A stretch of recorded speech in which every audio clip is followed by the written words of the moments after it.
Thanks for coming, everybody. It's good to see you guys. I'm Reiko Morrison. My company is BLINK-iD. Just to give you a little bit of a background how I got into this field, I knew that I wanted to be a CMF designer when I was 9 years old. You guys believe that, right? No, just kidding. But actually, when I was 9, my dad asked me, you don't have a hobby. Do you want to have a hobby, do something? Can I help you get into anything? And I thought about it, and I said, I really like rocks. And he was like, okay. And the next day he came home with a Rocks and Minerals encyclopedia. And I started collecting rocks, and I started learning about all kinds of, all the different rocks and minerals, and, why things were fluorescent or why things looked gold, learning about mica and how it's reflective and but also transparent. And back then, I really didn't know at the time that that was the beginning of my focus in my career. Fast forward to high school, I was taking a drafting class, and I really liked the technical aspects of drafting. I liked the attention to detail, and I asked my teacher, this was sophomore year of high school, or no, junior year of high school. And I said, what kind of professions use drafting? And he said, engineering, architecture, or industrial design. And I knew right away I didn't want to be an architect because my dad's an architect and it didn't interest me at all. And I didn't think that I wanted to be an engineer. It seemed way too technical for me. And so I said, well, what's industrial design? And he said, they design conveyor belt systems for factories. And I was like, forget that, I'm going to be an engineer. So I looked at, what are the top engineering schools? And MIT was #1 at the time, and Georgia Tech was #2. Talking to people, most people said, you don't want to go to MIT, you'll end up in a lab somewhere crunching numbers. If you go to Georgia Tech, you'll be more well-rounded, you'll have a more, just a good, well-rounded job opportunity coming out of there. So I went to Georgia Tech as an undecided engineer. Didn't know what kind of engineer at the time, but I knew, engineers do drafting, so I should go that route, and went to chemistry class, and I was like, this is not interesting to me. And so I started thumbing through the course catalog, and I came across industrial design. And thank my lucky stars, they had an industrial design program. The description started out by saying part design, part engineer, part entrepreneur. And I was like, yes, that's me. Because that's the one thing about my dad's business, being an architect, I really did like, the entrepreneurship part of the business. So I switched majors and fell in love with the program, and was talking to one of my professors one day and told him that I really wanted to live in LA because my mom was living out here. And he said, well, if you want to work in LA, you need to graduate from LA. Your portfolio is not going to compete coming out of Georgia Tech and going to LA. Georgia Tech was more technical. Their portfolios were, back then, they didn't have classes like Rapid Viz, or they didn't really get into realistic renderings. So he knew that if I wanted to work out here, that I needed to go to school out here, and my choices were Cal State Long Beach or Art Center. I chose Long Beach, and I'm glad that I did. I was at Georgia Tech for 2 years and came to Cal State Long Beach. And I feel like the program really gave me a good sense of materials and processes and just the process of design. And I feel like it really gave me a good foundation. And while I was in school, I was also interning at Ron Resnick Lighting.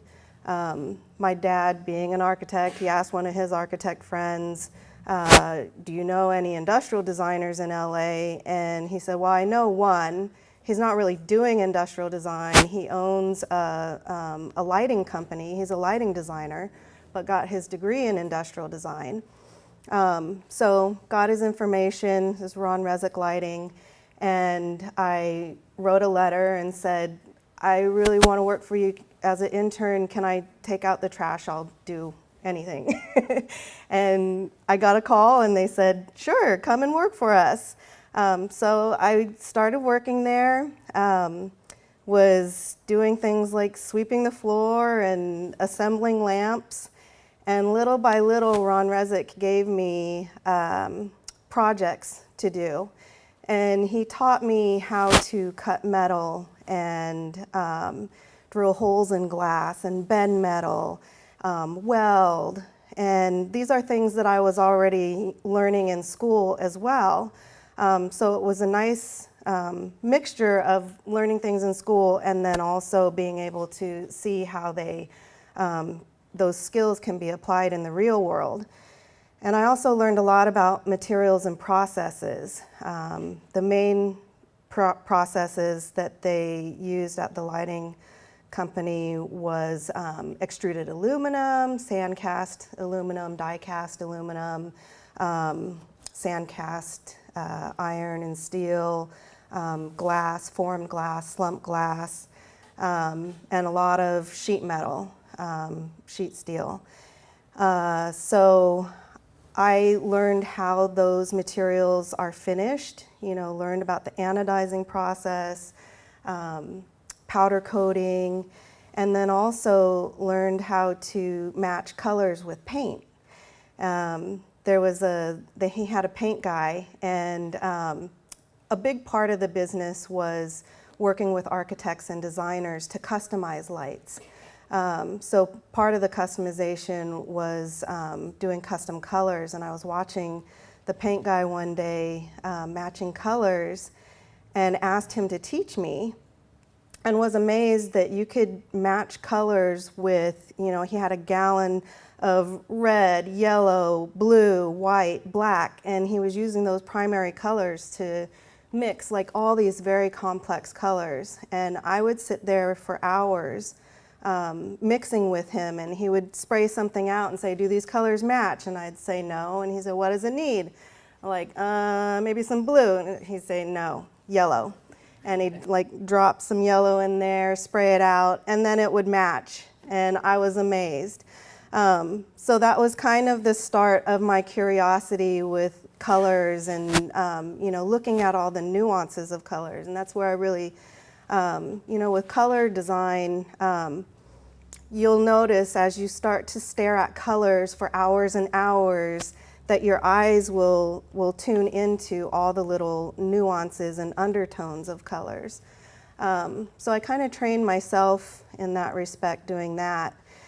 And I translated those skills to my school projects. And I didn't know at the time that Herb Tiernauer, who some of you may have heard about, was one of the heads of the school back then. And he's kind of a rough and tough kind of guy, tell it like it is, no filter. And we were in class one day, and it was the end of maybe junior year. Do you remember, James? And I don't even remember who it was, but I just remember, the guy presented his project, and at the end, Herb asked, well, how'd you choose the color? And the guy said, well, I just bought a spray can at the store. It was on sale. And Herb goes, you idiot! Knocked him on the side of his head, and he said, you're a designer. You should design the color.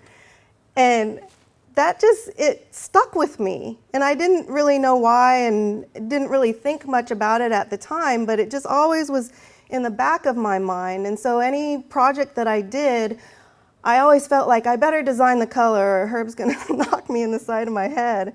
And so, you know, things like that, I took with me through my career.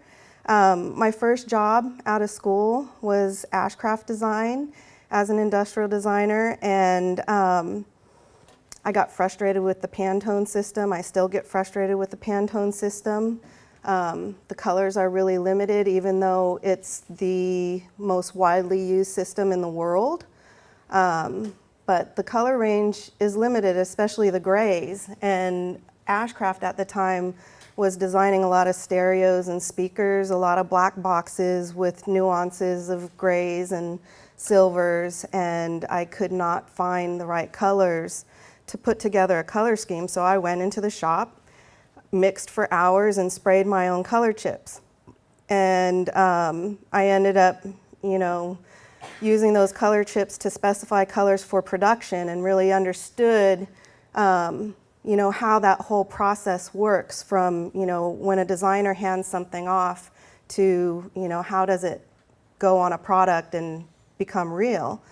And one of the things that ashcraft's client came to us and said is Harman Kardon. And actually, let me back up because I can go through my, my presentation. I'll come back to the process. But these are my school projects. I just felt like, you know, it was fun to reminisce since I was coming back here, and I haven't looked at these. These were in a portfolio, and I haven't looked at these for years. So I took snapshots of these, you know, junior and senior year projects, doing rendering and actual working prototype. Emergency housing, that was a fun project. You know, appearance models, I loved Bondo. I heard you guys don't use Bondo anymore, but back then we were using, you do? We're like, this was a foam model and I slathered it with Bondo. Like, I did not know about catalyzed primer back then. I didn't learn catalyzed primer until I worked with Matthias at Hauser. But loved Bondo, loved what it could do. This was a lamp prototype that, because I was working for the lighting manufacturer, I had some access and some knowledge about how to make a light. But the parts, you know, I made for furniture class. And this is what I did at Ron Rezek's. This is an appearance model of a ceiling fan that he designed. And that's the whole process that I went through to make that. He had the center portion made out of wood, turned out of wood, and then I made the blades and attached them and finished the whole thing. And then my senior year, this is my senior thesis. It's a women's home healthcare kit, and that won a ID Magazine award, a design distinction award. So that gives you a little bit of idea of what I did at school. And then at ashcraft, something that came up was with Harman Kardon. Customers were complaining about their components not matching when they stacked them up. And back then, Harman Kardon was a much higher end brand than it is now. So it was really important to the company for, you know, some of the face plates were anodized black, some were painted black plastic, and so those blacks were not matching in production. The logo badge was supposed to be a champagne gold, and sometimes they would come out silver, sometimes they'd come out really dark gold. And, you know, that for a high-end brand starts to diminish, you know, the trust in the brand. So they hired ashcraft to try to get a handle on what was going on. And part of the problem was there was a factory in China, factory in Taiwan, factory in Korea, and you know, they weren't talking to each other. They were just, you know, producing what they were producing, and nobody was in charge of making sure that the colors matched. So I was tasked with that. didn't have a choice. He made me do it.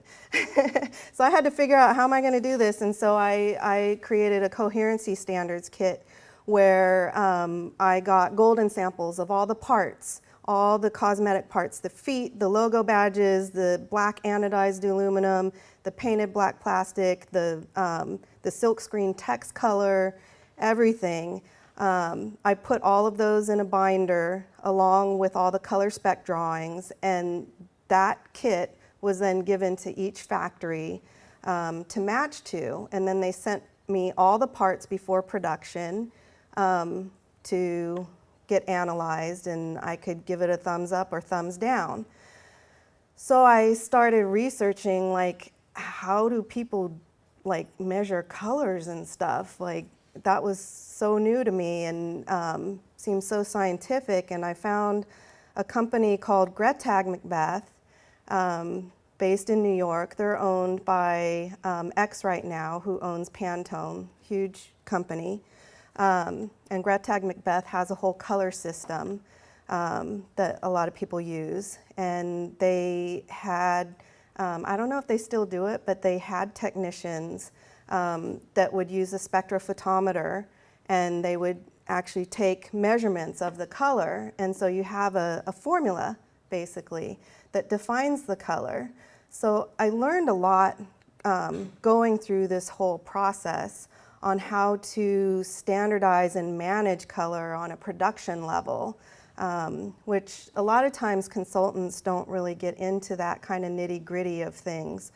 So I was really thankful for that learning experience.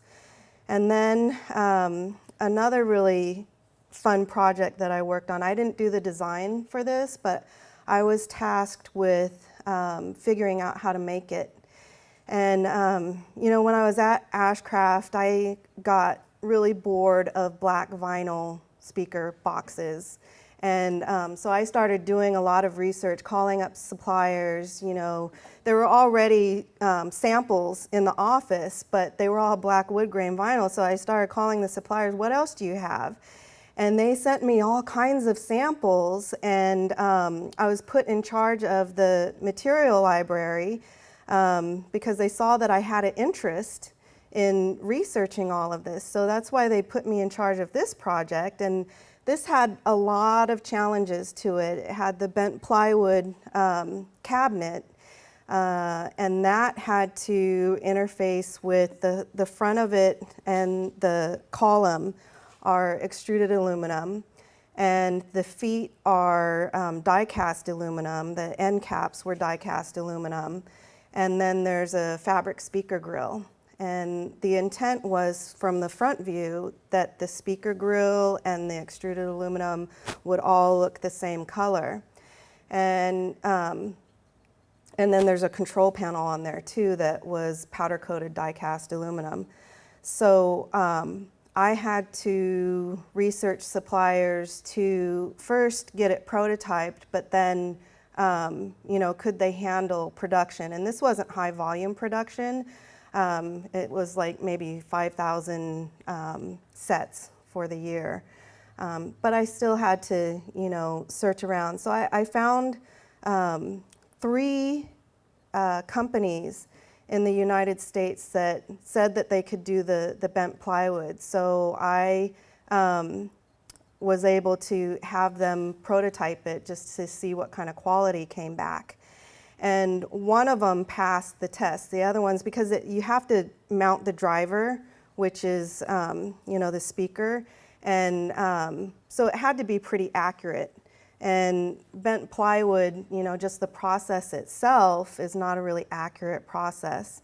But there was one company, and I found out later that they make the Eames bent plywood chairs. So they're like, you know, the cream of the crop supplier to do this. And, you know, things like that are really a craft, and it takes, you know, years and years and years to iron out that process. And it was really interesting to learn about, you know, how to go about sourcing. You know, it's like a lot of time on the phone, talking to people, and sometimes, you know, one place would say, you know, we can't do it, but, you know, call this company. And is really, you know, kind of taught myself how to figure out how to get things made. And then my next job was Hauser Design. And back then, I don't know if you guys have heard about Hauser Design, but it's legendary. Hauser, at one point there were 75 people there, easily. Biggest design firm in LA. Always had my heart set on working for Hauser. And one of the reasons why was because Steve Hauser, the owner of the company, came to Cal State Long Beach for a lecture like this. And one of the things that stood out to me so much, that impacted me, was when he said his company never really grew until he let go of control and let the designers do what they were good at doing. And I thought, wow, you know, for somebody to really realize that and really trust designers, I want to work for somebody like that. So I, you know, ended up getting a job there. And funny enough, they had a CMF department, which I think at the time was the only consultancy that had a CMF department. And that was the first time I had heard about CMF. I didn't know it was a profession. I didn't know it was a specialty, but I knew it had something to do with color and materials, and I love color and materials. So I went to the head of the department and I said, hey, I really love what you do. Can I help you on projects? And she said, yeah, I'll see if I can get you on projects. And so the first project that I helped her with was the Volvo show car. And she had me matching paint. And as you can see, the interior is this light beige color. And she gave me a leather sample and said, you know, here, match this. And so I went and matched it in this little tiny cup and sprayed out a chip, and it matched great. And then she's like, oh, but we need more paint than that. We have a bunch of parts that need to be painted. So I was like, oh, crap, I gotta reproduce this. And, you know, back then I didn't know about formulating paint. You know, it wasn't until I was further along in my career where I actually worked with chemists that specialize in formulating paint. So I was just eyeballing things. And so I, you know, was able to finally get a larger can of paint for her to paint. And I did some research on leather materials. She had designed the floor to be leather, so I was calling up suppliers, and that was a really fun project. And then another project was with Microsoft. It was a mouse and keyboard project. And that was part trend research, where I learned some about trend research, and then it was also consumer testing. So the color trends and color directions that they had identified as potential directions, I was responsible for matching the paint colors for those and working with the shop to apply those to appearance models so that they could put them in front of consumers and get feedback on it. And the one little input that I had on the project that I was so excited about when I saw the product come out was this, part of the project too was material inspiration. So they gave Hauser a budget of like $1,000 to go out and buy inspirational materials for the design team. And so some of the materials were like glasses and pens and, you know, finished goods. And I went to a bead shop because I love looking at beads and buttons, and I find those things really inspirational. And I got that little gem that they call cat's eye that's actually fiber optics. And so it's like little strands of fiber. How they get them to stick together, I don't know, but it's a really common gem that they use in beads and jewelry. And it has this kind of striation, reflection. It's really hard to describe unless you see it in person. But it has this nice depth to it and this reflection that moves like on the inside of it. And I gave that to one of the designers, and then I found out later that the wheel on the mouse, it used to be an opaque gray or black rubber, and they actually tried to replicate what was going on in that gem, and they made an inner structure out of hard plastic with some ribs on it, and then the outer was a translucent tinted rubber material, elastomer material, with ribs on it as well. So you got this kind of layered effect. So they were trying to, take something that was not, manufactured or mass produced and make it mass produced, which I thought was cool. So Steve Hauser retired, and the company didn't stay open long after that. And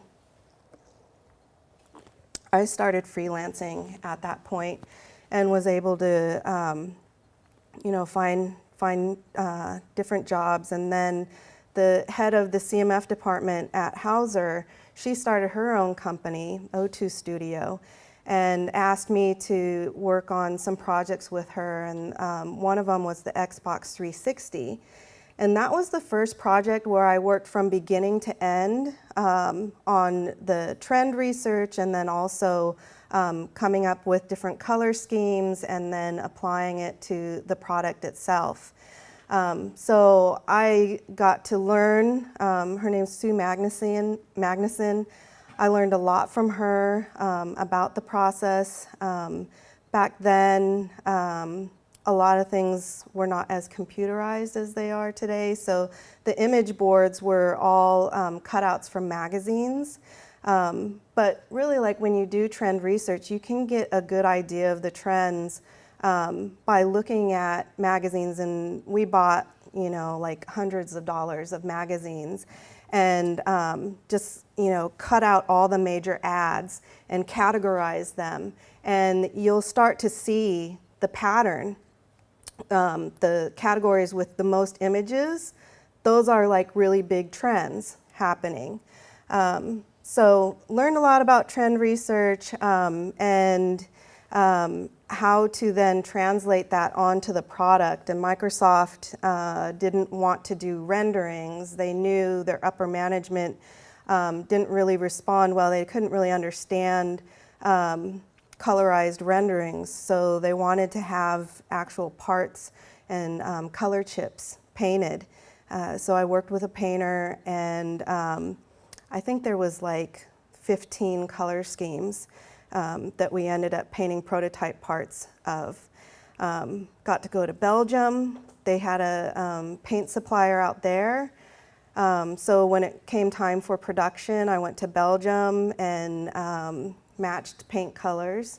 So that part of the job is really fun to be able to travel. And then from there, from the Xbox, I was introduced, the lead designer at Microsoft introduced me to HTC. And HTC at the time, they didn't have their own brand. They were making products and putting other companies' logos on them. And they knew that they wanted a CMF department. They knew they needed it. They, at the time, had a team of 20 industrial designers in Taiwan. And so they hired me as a consultant to come in and set up their CMF department. So I did an annual forecast for them, collected a lot of different samples from their suppliers, on painted chips, and then also off the shelf finished goods, anything to really communicate the color trends. And those ended up being really helpful, not only to the design team to talk to the factory about, like, we like this color, we like this finish, how can we make it, but they also ended up using them as a sales tool. So when they met with AT&T or T-Mobile, they would bring the trend boards with them, and they would say, okay, do you see anything interesting here that you want on your devices? And so it gave actual physical samples for them to point to and talk about. So I did the trend forecast, and then I also worked on specific products and looked at their target consumers. The top one is more youthful, fashion oriented, and the bottom one was more business oriented. And so I would do color studies on that level, and then work with their suppliers to prototype some of these colors and then get them into production. I also helped them hire a couple CMF designers, because I was out here working remotely, going to Taiwan every couple months for 2 weeks at a time. And then they ended up hiring 2 CMF designers that were in Taiwan. That's really needed throughout the process to interface with the suppliers to make sure that the CMF is executed properly.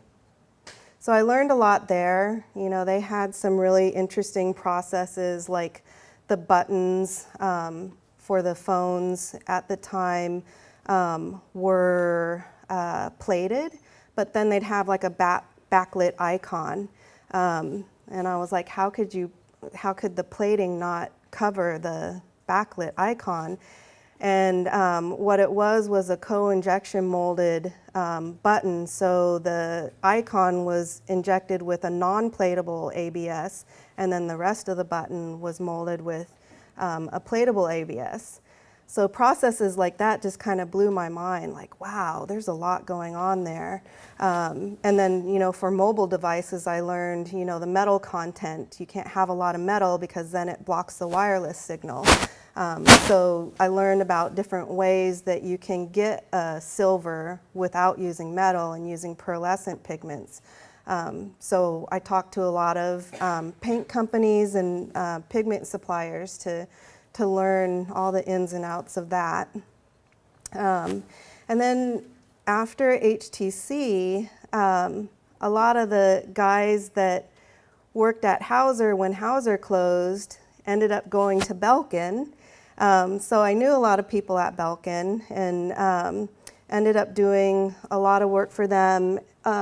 When I first started out, the work was not that glamorous. It was more like, you know, they had a ton of products that had been developed already, and all of them done by different designers. And so they had like hundreds of grays, you know, all these different shades of blacks and whites. And they really needed to come up with a corporate palette and standardize those colors just so that they could, you know, streamline their whole color matching process so they're not starting from square one. So I worked on, you know, really figuring out what are the best range of grays, the white, black, and then I worked with the shop and created color chips, had them paint up like 100 chips for each color, took color measurements. I helped train their mechanical engineering team and design team on how to evaluate color. I had taken I think it's a basics of color class, I don't remember what it's called, from Gretag Macbeth years before, and the fundamentals of color. And I think they still teach this class, and it's a really good class because it teaches you about spectrophotometers and how to measure color and how to communicate color with the LAB system. And so I helped educate Belkin's team on how to do all of this, got them set up with a spectrophotometer, a light booth, got their vendors in China to do the same. Because a lot of times what happens is, and a lot of people don't know this, that you pick a chip out of Pantone and you call the factory and say, I want this molded in you know, this Pantone number, and the factory has their book, and they look it up, they match it, they send it to you, and you're like, this is all wrong. This doesn't match. How can you not see this? And the factory's probably over there scratching their head like, you know, it matches to us, but okay, we'll do it again, send in another one. no, this does not match. I don't know what they're doing, but have to call them again. And you go back and forth, and you never get a match. And the main reason why is because your Pantone book and their Pantone book are different. And the main reason why I hate Pantone, and I hope Pantone doesn't get mad at me for saying that, but is because they're not, and they might have improved things over the years, but they don't create their color system within a tight tolerance. There's other systems like NCS and RAL where they paint on paper with a very opaque paint so that, and it's like within a 0.2 delta E tolerance, which is really tight. Like automotive is 0.5, consumer products is usually a 1. So 0.2 is really tight, and that's like lower, like usually the human eye can discern a delta E of 1. So 0.2 is really tight. Pantone, it can vary 10 to 15%, between their books. So you don't know, if your book matches the factory's, and then the factory's book might be 10 years old. And that's why Pantone recommends that you replace your books once a year, which can get really expensive. And it's really hard to take measurements off Pantone because they're, a half-inch square chip, and usually with good measurements, you want at least a 1-inch square sample. And Pantone is ink on paper, and that ink is transparent, and so it mucks up the whole color matching process, and you will literally pull your hair out trying to get color matches using the Pantone system, or not using actual color measurements. And things have gotten so sophisticated now where like X-Rite, they have a whole system where your spectrophotometer is linked to the factory's spectrophotometer. They're all calibrated the same way, so you're supposedly comparing apples to apples. But once you get deep into the color matching process, you'll come to find out that there is no scientific method of creating an exact color match. It's just there's so many variables with color matching and materials that it's impossible, but what is possible is to match colors so that to the human eye it looks good. So that's why there's a lot of investment in color matching. And it's really important. When I was working at Ashcraft and was doing a lot of research, I came across a company that was a color consultant at the time, and they were a consultant to Coca-Cola.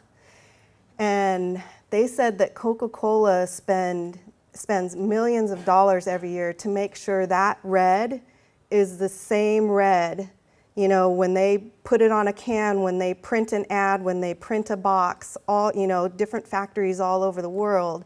And this color consultant had people on the factory floors taking color measurements and making sure that everything matched that red because it's so important to the brand. So things like that, color ends up being a big investment for some companies, and it's a really important thing to make sure colors match well. But anyways, kind of getting off track there.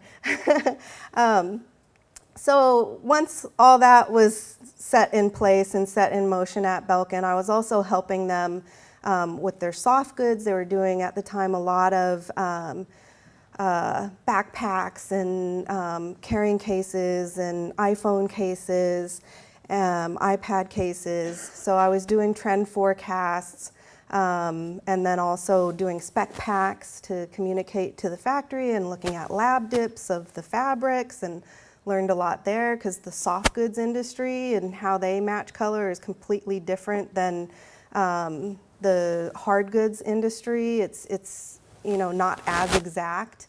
It's kind of hard to take color measurements off of a fabric with the texture on it. Learned a lot there. And one of the projects that I worked on from beginning to end was this conserve family of products. It's an energy conservation line of products. And that kind of brings me back to, I'll go back to the design process.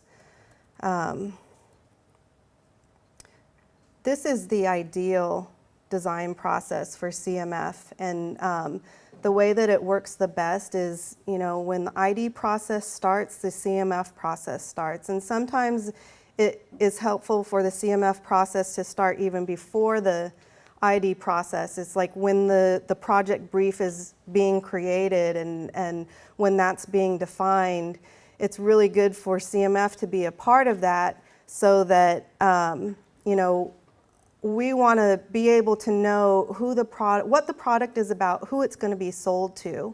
And that's when the research, the trend research starts. And, you know, that's when, you know, in the ID process, the user research starts. So to me, the best way to go about it is have a parallel path from beginning to end, have CMF involved, you know, at the top of everybody's mind from the very beginning. A lot of times, and the bulk of my projects, like the Microsoft Xbox 360, they brought us in at the very end of the project. And that's really typical. And, you know, the design's locked, the tooling started, the materials are already specified, like, okay, like what color can you make it? But if you really want to innovate and really want to do something different, it's really good to start at the beginning so the proper research can be done so you can really look at you know, who you're designing for. So, you know, the project with Belkin, it was a really fast-moving project, but I was involved with the designers from the beginning. The goal was to you know, have the colors linked to colors that they already had on the market, but the colors needed to be different somehow. So I looked at the colors that they had on the market that were selling well, and it was, they had some blues, some yellow oranges, and some yellow greens. And really looking at, you know, what can these colors communicate and how can they change?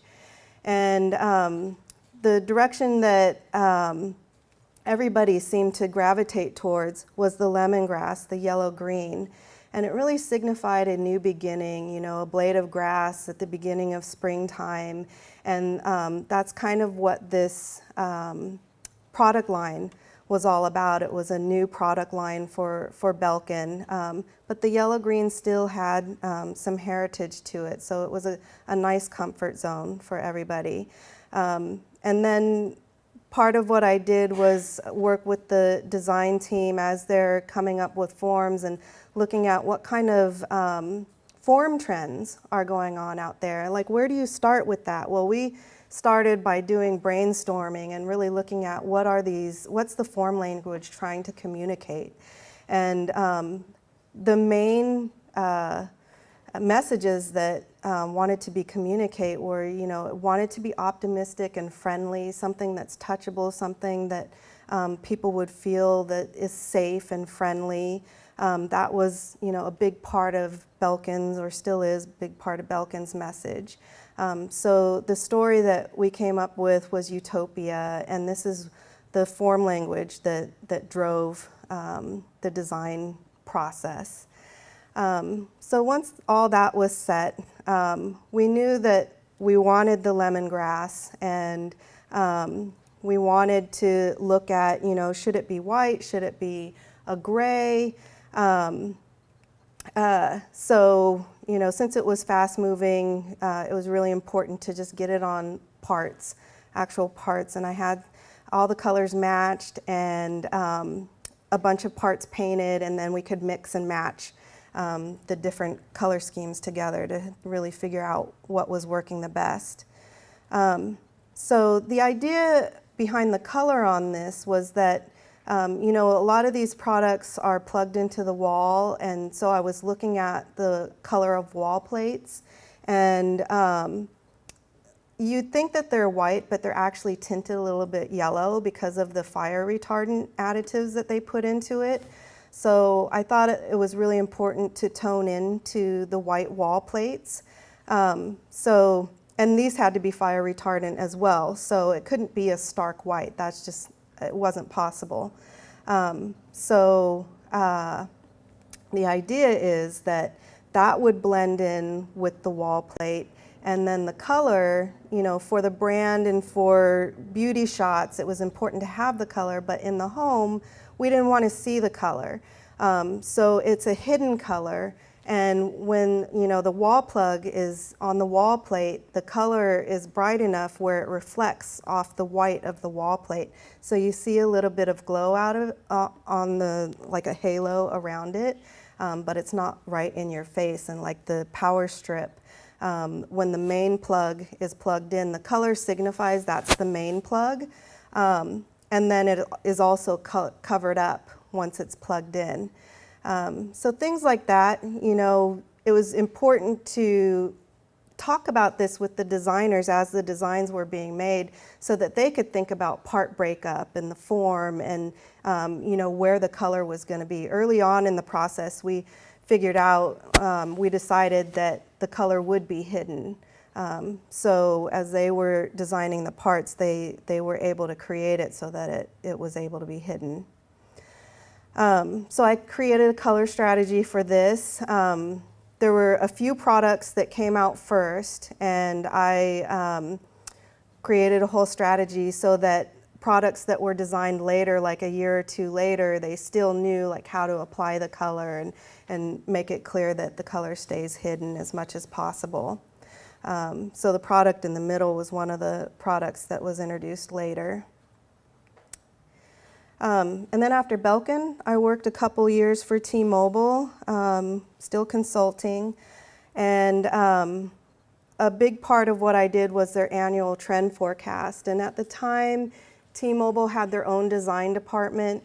They had industrial designers designing the phones, their own branded phones, like the Sidekick. And they decided to do things a little bit differently. Usually the OEMs like Nokia and Motorola, they would go to T-Mobile and give them a trend presentation and say, okay, here's our lineup, you know, what do you want to choose? These are the colors that are trending. But T-Mobile felt really strongly about, you know, them knowing their target consumers the best. And they were really trying to carve out a niche in the market that was different than the other operators. So they really wanted more control over the CMF. And they didn't like what the OEMs were giving them. So what I was responsible for was defining the trends, but then also looking at you know, their product lineup and their target consumers. And I did CMF briefs.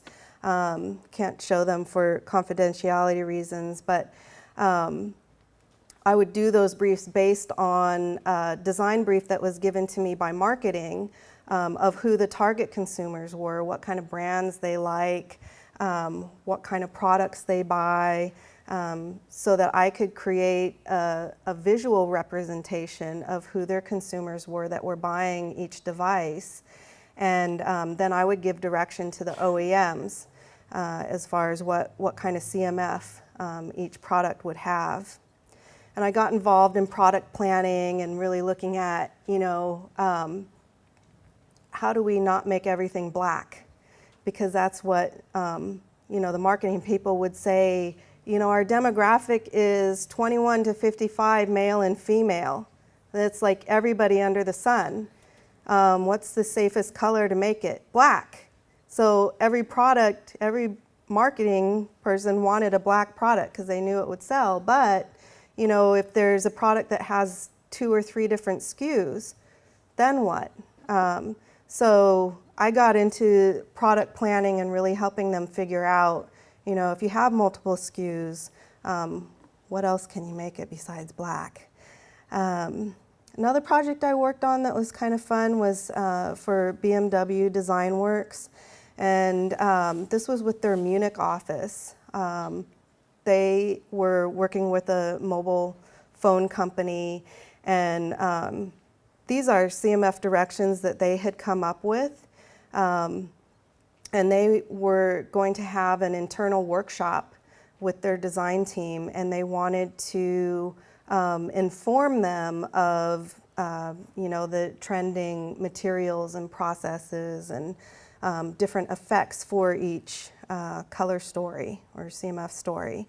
So this is just a few of the things that I identified a few years ago, and looking at metallics, and it's not just straight metallics, there's a lot of color going on in metallics, holographic effects, that oil slick had just come out, crackle effects, two-shot effects and what you could do with that, the Samsung products with that clear edge and that bleed of color that is right on the edge, that had just come out. And then looking at rubber, for a mobile device, it makes a lot of sense to have rubber. So I wanted to show them, these are high-end watches that are using rubber, and that, is a growing trend, looking at different textures and form language on that. Tactile textiles and durable textiles that have been modified. Those jeans are for people that ride motorcycles, and they're super durable and tear resistant. What can we do that's different with metals? Looking at rustic and weathered effects. And I get a lot of inspiration from the shoe industry and the hyperfuse technology. If you guys don't know about that, you should look it up. It's really interesting, and a grad from here, Shane Kahatsu, helped develop it in the Nike kitchen. And what it basically is shoes have always used like a heat transfer adhesive or heat activated adhesive to put things together, but traditionally the whole shoe wasn't made that way. It had a lot of cut and sew. And this story was told to me by a guy who was one of the first CMF designers at Nike. He's now a rep at Pony Leather. But he told me that, the shoe industry, Nike had gone to China and, was making really cheap shoes, but then there was there's so much manufacturing there. China their prices started to go up. So they went to, I don't know what was next, like Vietnam and then India, and then, they went all over the world, and the same thing happened in each country. After a while, their prices would start creeping up. So Nike was like, we gotta get out of cut and sew. And so the kitchen came up with hyperfuse, and there's a really fun video on YouTube of them describing it, of them playing with fusing these materials together, and they realize, like, wow, you start layering textiles and films and overlapping them and seeing what kind of colors come out, and textures. It was like a whole new world. And it allowed them to get away from cut and sew. It's allowed them to make their assembly lines or production lines more robotic. And now you look at the shoe industry, and a lot of shoes are made with hyperfuse now. It's fascinating to me. And so to me, it's like, why couldn't things like this be applied to consumer products? Can we start thinking about different ways to layer materials? And that trend is so big right now, this layered effect trend. I still see that there's a lot that could be done in this area. Looking at self-healing, back in 2012, well now, it's becoming more of a reality. Back then it was more in the prototype stage, but we're seeing it more and more, which is exciting. And then this is just to give you an idea of what a trend forecast for Belkin looked like, and looking at the main color groups like the neutrals, the darks, the brights, the pales, and then also looking at materials and textures and finishes. And you know, these presentations are presented to companies like Target, you know, to show them like, hey, we're on top of the trends, we know what we're doing. This is a headphones project that I did for Belkin, and it kind of shows how I start looking at target consumers. And Belkin knew that they didn't want to be beats of headphones. They didn't want to have a bunch of candy colors. This product line was targeted towards business professionals. So the target consumer groups that I identified as possibilities to explore were mature understated, which is usually your blacks and your grays. That's your mass market. That's what everybody's comfortable with. Mature expressive are your darker colors, like your teals, your burgundies. It could also be like a black with a red accent, could be considered mature expressive. And then understated youthful are usually the white colors with fun youthful color accents, or understated youthful could be like desaturated midtones that, or pastels. So I learned this from T-Mobile, where, you know, it's really important when you're choosing colors to not look at your own personal color preferences, but to really consider the end user and who you're selling to. So this just looks at, you know, really quick color studies, and then how to apply the colors, doing the color specs that were communicated to the model shop to make prototypes, and then to the factory for pre-production. And this is what the headphones ended up looking like. I've done work for Western Digital, similar, well, this was looking at portable drives. And I just went to Best Buy and looked at, you know, what colors are selling on portable electronics.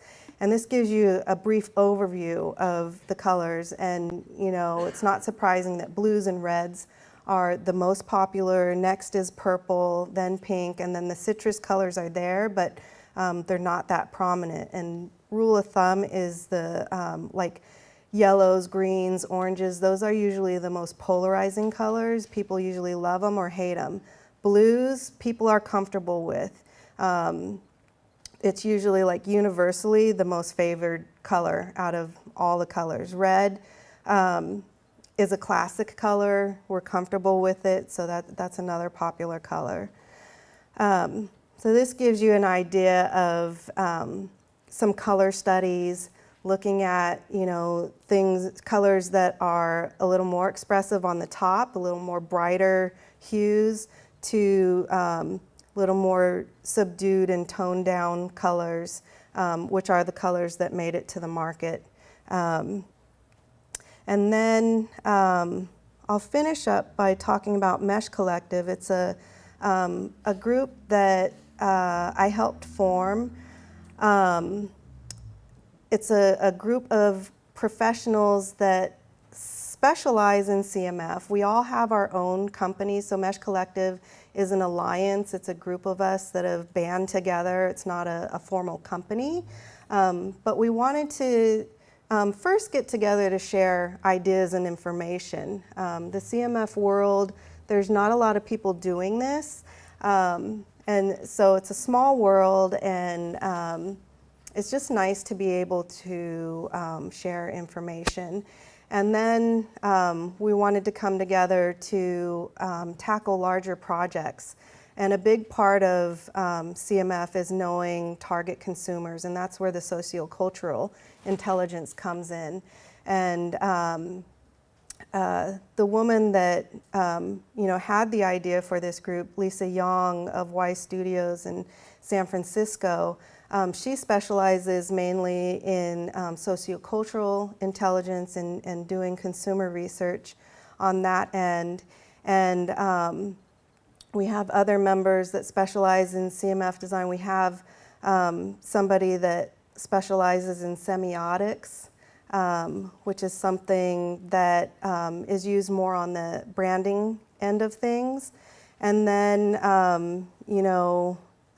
chemical engineers, material engineers, that, I look at materials from an aesthetic point of view, but the aesthetics are affected by material properties, and it's good to know about those, but I don't specialize that. I don't have a degree in material engineering, so it's good to be able to draw on that expertise as well.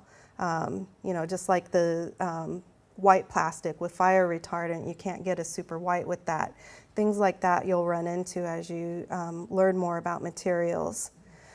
So a project that we worked on together was the Xbox One, and that was an interesting project because it was so confidential that they couldn't even show us the product. They said, it's a box and it's about the size of a VCR, and that's all we knew. But I guess to them it didn't matter at the time because they just wanted to explore and look at a range of options based on their target consumers. So Lisa did the front end, looking at the sociocultural landscape and defining the color directions from dark to light and everything in between. And then my portion of the project was to build out the CMF themes. So I put images together that communicated the color direction, and then I used actual color swatches so that the designers could see the exact colors that are not little tiny Pantone chips. They're the big paper chips. And then material and finish samples that the designers could use for inspiration. Another part of the project was looking at materials and processes and defining, what they could do now, which is the same case. The tooling was, already in progress. The grade of plastic was selected. So what they could do now was more limited than what they could do in the future. So these are ideas that, look at both future and now, but most of them were future ideas. So that translated onto the Xbox One, and then it was interesting in that meeting, they asked me, what's your favorite CMF direction? And I really liked, there was one that was a black and white gradation, and that was my favorite. And I said it just seems to encompass the best of both worlds, the black of the electronics and then the white of the home environment. And it was a nice blend of the two. And the upper management didn't buy it. They were going with black no matter what. They wanted black, and it was the same black that they did the year before. So I was thrilled to see the Xbox One S come out, and they did it in white with black accents. So I was like, yes, my job was done. Hopefully that influenced them. And after that, I was fortunate enough to work on the Microsoft Band, and that project worked similar. I worked with Lisa on that, and she defined the CMF theme directions as pure, sentient, and intricate based on the target consumers being mostly female, professional, active. So that one was a little bit different because there were so many constraints on the materials and processes. It was a TPU that overmolded over all the electronics and the batteries. So the main focus was figuring out what colors to make those materials. There was not a lot of wiggle room beyond that. So looked at a range of colors, again, from dark to light. And then also looking at, there was opportunity on the inside of the band to have a texture. So looking at different textures for each theme. And similar, looking at material and process ideas, just trying to go further out than what they were dealing with now, and looking at, what are some solutions that, if the proper research and development was put into it, could they do something different? And then once some color directions were set, I communicated those to the designers to make renderings, and then also I got involved with the factory, and that project ended up being a 9-month project. They liked that I was able to talk to the factory about the materials and processes, and the lead engineer, he wanted to make everything matte black. And the design team brought me on to, try to push and see if there was something else that could be done.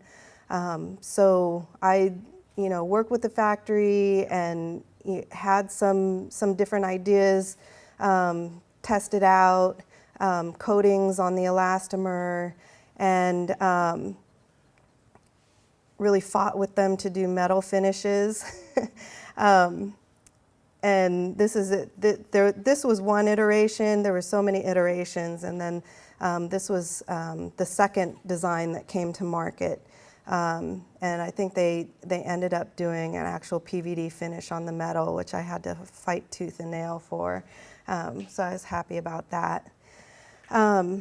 So that pretty much covers what I do. This is just a little synopsis of what I do.